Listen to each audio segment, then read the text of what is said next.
Welcome back.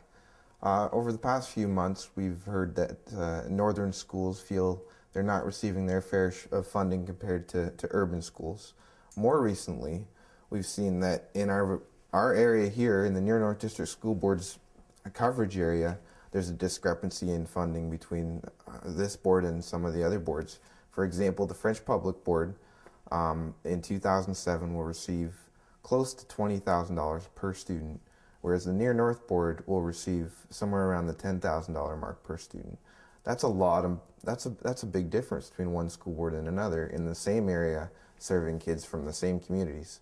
How could this happen? That is a question that you'd really absolutely have to ask, and we are asking the government. I don't have an answer. Believe it or not, I once worked very part-time, but for the Catholic School Board, just for a short period of time. And I don't know.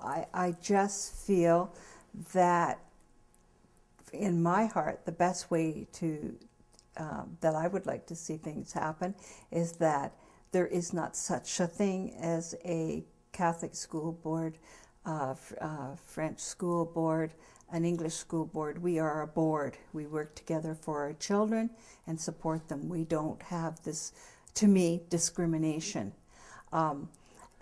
I am amazed that, you know, we started off in Canada, I thought we did anyways, we started off as one community, one group. We developed our schools and off we went. And it seems that as the years go on now, that we are starting to subdivide education. And I'm actually waiting for the day when another culture will decide to have an independent school and say, because they're Canadian citizens, we want an individual share too. And the more you break things up, someone's going to get the low end of the deal. And right now, I honestly feel that the public school board is getting the low end of the deal.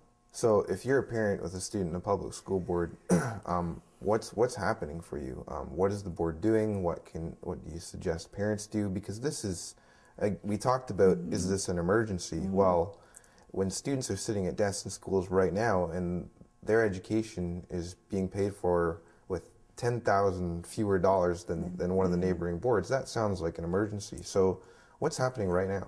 My voice when I speak to people is that the only way that we can get things to change is, as a board, we give our opinions to the government, to our MPs, to our provincial and federal MPs, it doesn't matter, and anybody, our Minister of Education. But what would be stronger, and I really believe this, is the individual word. You as a parent, you as students have a right to write letters and say, what are you doing? Well, that sounds very fair. So far, the board has been relatively quiet about this, and administrators refused. In the case of some, they refuse to admit that this is a problem to a certain extent.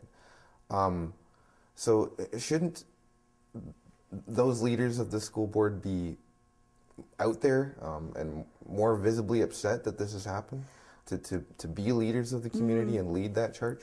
Well, I think, again, I know because, like with the board, I can give my own opinions of what I would hope would happen, say, in the town of Parry Sound itself. It's my town, they're my schools, and I have, you know, my heart and soul is into the Parry Sound High School, Victory, Humphrey, Nobel, because my family all grew up and stuff like that in there, and I want to help them the best that I can. But I'm only one person of a board, and as a board, all we can do is, as a unified group, put our thoughts down and write letters and talk to people. When I was at the first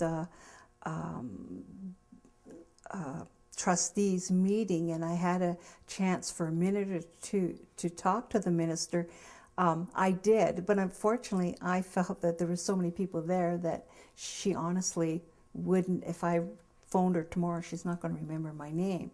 But that's why I say it's so important to just start to continually say, okay, what's up, Kim? What can we do? What can the board do without jeopardizing something else? Like, so there's that at the provincial level. There's the need for boards like the Near North Board to lobby the province.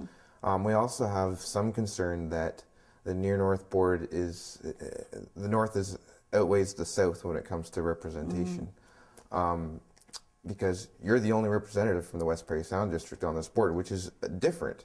A year ago, there were two from this area. Now but there's to one. be honest to you, absolutely honest, when this was my first very loud scream when I became a board member, but I was board member, the elections were over, and it wouldn't have made a difference because the previous trustees had made the decision to have only one representative for Parry Sound. When I looked up on their web page, we have a new web page now, but it talked about 2 people, and I thought, well, that's not too bad. I get elected, find out that the whole thing was out to lunch. So you were surprised you were the only one to represent this area? I was stunned because... We'll come back and we'll talk about what your role is now because of that in just a moment.